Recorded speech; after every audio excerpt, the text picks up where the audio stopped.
Centro de Estudos Jurídicos da Procuradoria-Geral do Município de São Paulo. Curso: Marco Regulatório das Organizações da Sociedade Civil. As informações, dados e opiniões apresentadas são de responsabilidade dos instrutores e não necessariamente refletem a posição institucional do Sejur-PGM. Bom, nós temos aqui como o fomento e colaboração diretos a inexigibilidade. A inexigibilidade ela já vai ter uma diferença aí em relação à nossa dispensável. A inexigibilidade, como acontece lá no de licitação, a gente tem uma impossibilidade de chamamento. Né? Então, a inexigibilidade de licitação é assim, né? Eu não consigo fazer um chamamento público, porque se a gente for verificar, só há aquela organização, a depender da hipótese. O elemento aqui que o rol, né, é diferente do nosso dispensável. No dispensável, só para colocar para vocês, o rol é taxativo.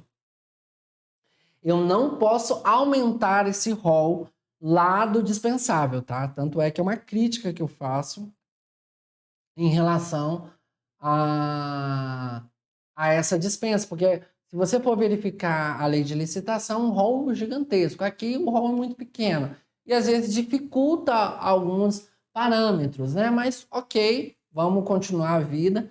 E a inexigibilidade não tem como ter uma disputa, tá? Por si só, ela morre como disputa. E aí eu vou dar um exemplo que já acontece lá na secretaria, que é o São Paulo Fashion Week. A gente todo ano faz o termo de fomento deles, porque lá é um termo de fomento, é uma proposta, né, do São Paulo Fashion Week, que é um evento internacional de alta costura, e que há ali uma marca, né? E aí o que acontece? Como tem uma marca registrada no INPI, né, no Registro Nacional de Propriedade Intelectual, eu não consigo fazer a seleção de alguém. Eu preciso fechar e ter essa mútua cooperação com a organização responsável pelo São Paulo Fashion Week, né?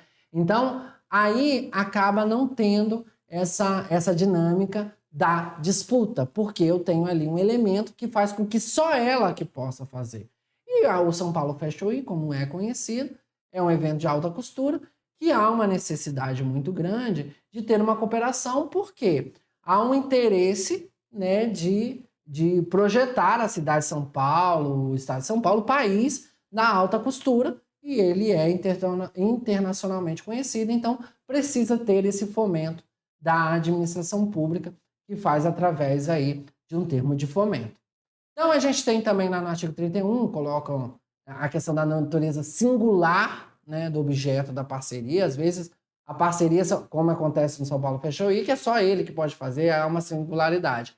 E a questão de que metas só podem ser cumpridas por uma única entidade específica. A gente vai ver que no Brasil todo a gente não vai ter uma entidade, mas tem que tomar um pouco de cuidado com isso, tá?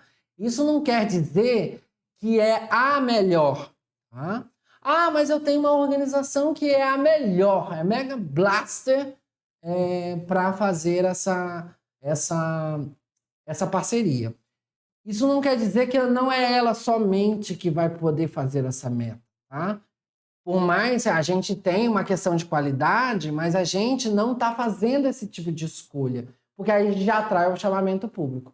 Agora, só ela pode fazer uma questão, né, de proteção dos povos originários da Ilha do Bororé. Né? Eu tenho só uma organização que consiga fazer na sistemática indígena e lá. Aí é impossível. Mas tem que tomar um pouco de cuidado, porque se tiver outra organização, já chama o chamamento público. Tá? Bom, aí tem um rol exemplificativo, a gente tem acordo e ato de compromisso internacional e subvenção social. Tá? Aí a gente tem o chamamento que eu chamo dispensado. Tá? O dispensado é aquele, também é possível, mas a lei já fala que neste caso, né, a gente não vai ter pela natureza que veio o numerário. E a gente está falando das emendas parlamentares. As emendas parlamentares, elas vêm com um carimbo, e que precisa ser executado, e a própria lei faça essa dispensa. Ele é dispensado, então já vem, né, no procedimento, de quem trabalha com elas sabe muito bem que ela já vem direcionada, né, carimbada. Tem uma lógica de uma crítica, por que foi feito ou não, mas é um formato que a gente tem das emendas parlamentares no Brasil, e aí é uma coisa já consolidada. Eu só tenho aqui, né, de conversar com os senhores. E aí é o seguinte, as emendas parlamentares paulistanas, elas são analisadas por exercício financeiro. Toma cuidado um pouco com isso, porque a emenda parlamentar, ela só pode ter o repasse feito nesse exercício, né? No exercício financeiro em que ela foi liberada. Então, eu tenho até 31 de dezembro para fazer esse repasse. Pode até ser em restos a pagar, mas a gente tem que fazer dentro do exercício financeiro. Já existe um posicionamento da PGM que é possível executar, mesmo que haja repasse único, aquele dinheiro no outro exercício. O que precisa ser no exercício é o repasse por conta da lei de direito financeiro, que a gente precisa fazer esse repasse. Então, vamos dizer, as emendas chegam, logicamente, no final do ano, e geralmente dezembro é o mês, né, da loucura, né, do caos em relação à emenda parlamentar. E aí o que vai acontecer? Chegou essa emenda em dezembro, ela tem que ser feita o despacho autorizatório, né, e até o seu empenhamento até 31 de dezembro. É dia 30, né? 31 nem no caso, dia útil. Até o dia 30. Então, feito a autorização, feito o empenhamento, você consegue ali fazer o repasse, que geralmente é repasse único, e as atividades e projetos podem ser feitos, né? Eu geralmente indico para os gestores não ultrapassar 12 meses, né? Então, assim, lógico que depende do valor, né? Geralmente emenda vem com valores baixos, mas tem que tomar um pouco de cuidado para isso não virar entre exercícios, né? Eu sempre indico para fazer em 12 meses.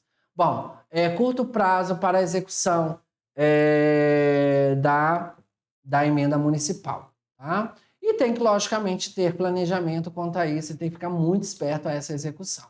E aí eu coloquei, né, o entendimento da PGM, acabou sendo consolidado no decreto 63541 do ano de 2024, que coloca, né, poderá exceder o exercício em que o recurso advindo da emenda foi disponibilizado, desde que tenha previsto um plano de trabalho. Então, se eu tenho lá em dezembro, eu vou ter um curso de 6 meses, está no plano de trabalho, faço o repasse, que vai ter que ser um repasse único, e é possível fazer isso, e aí continua essa execução. E aí é importante colocar para os senhores dessa dinâmica que é diferente do contrato administrativo. Aqui, a gente, por conta da prestação de contas, a gente tem a questão do empenhamento e de repasse possível antes de iniciar as atividades, né? Pela própria natureza das organizações, que elas não têm dinheiro, né, para se manter muitas vezes, e para fazer essa construção, você manda, esse dinheiro vai ser executado e você vai fazer a análise final da prestação de contas. Mas, né, nos elementos lá do direito financeiro, você consegue fazer o repasse, né, o pagamento, a liquidação e pagamento, né, só com a autorização ali do termo de fomento e colaboração. E a gente tem um acordo de cooperação, é possível fazer sem chamamento público. E às vezes eu posso fazer o chamamento público ou acordo de cooperação? Pode, mas não tem nem razão de ser de você fazer isso. Não tem dinheiro, né, envolvido. Porque geralmente quem vai fazer o dispêndio financeiro vai ser a organização. Agora, tem que olhar, porque muitas vezes eu já fui muito perguntado sobre acordo de cooperação. Tem que ficar muito, muito claro e evidenciado como que vai ser esse acordo de cooperação. Porque muitas vezes chega o plano de trabalho do acordo de cooperação e aí você analisa e fala, opa, tem um compartilhamento de bens aqui. Porque o que vai acontecer? Se houver qualquer elemento que a gente tenha que retribuir, não sem dinheiro, mas de compartilhamento, a gente vai ter o chamamento público. Olha a ressalva aí, ó. no acordo de cooperação, né, com o comodato, doação de bens ou outra forma de compartilhamento de recurso patrimonial, haverá o chamamento. Então, o comodato, que é aquele contrato, né, que a gente empresta, doação de bens, né? Então, se está doando, né? Estou tirando da administração e doando para a entidade, ou compartilhamento de recurso patrimonial, né? Haverá necessidade de chamamento público, porque aí vai ter um interesse, porque a gente vai ter uma expressão financeira quando você faz isso em relação à administração, neste caso. Então, tem que olhar como vai vir esse acordo de cooperação, principalmente quem é de assessoria jurídica e quem faz análise técnica de acordo de cooperação, se tem algum elemento. Eu sempre falo, a prefeitura não entra com nada. Ela entra com nome. Ela não entra com nada, ela não pode entrar com nada. Às vezes eu posso fazer uma reunião dentro da... Lógico, isso não tem nada a ver, que é um apoio, né? Fazer uma reunião, a própria administração pode chamar para reunião, né? Mas aí não tem implicação patrimonial. O que vai acontecer? A gente tem que fazer muito cotejo da atividade fim, né? Se a atividade fim vai precisar de algum compartilhamento. Eu preciso emprestar as salas de aulas do Sejur, né? Onde tem cursos aqui da PGM.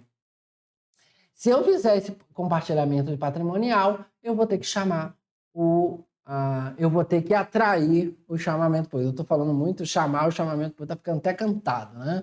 Daqui a pouco vai fazer uma música aqui do Miroski. E aí, o seguinte, no Miroski, quando você tem qualquer tipo de fomento, colaboração diretos, a gente tem uma necessidade de ter a justificativa, né? Que a gente chama de publicação do extrato de justificativa. O que vai acontecer? Eu fiz a dispensa, né?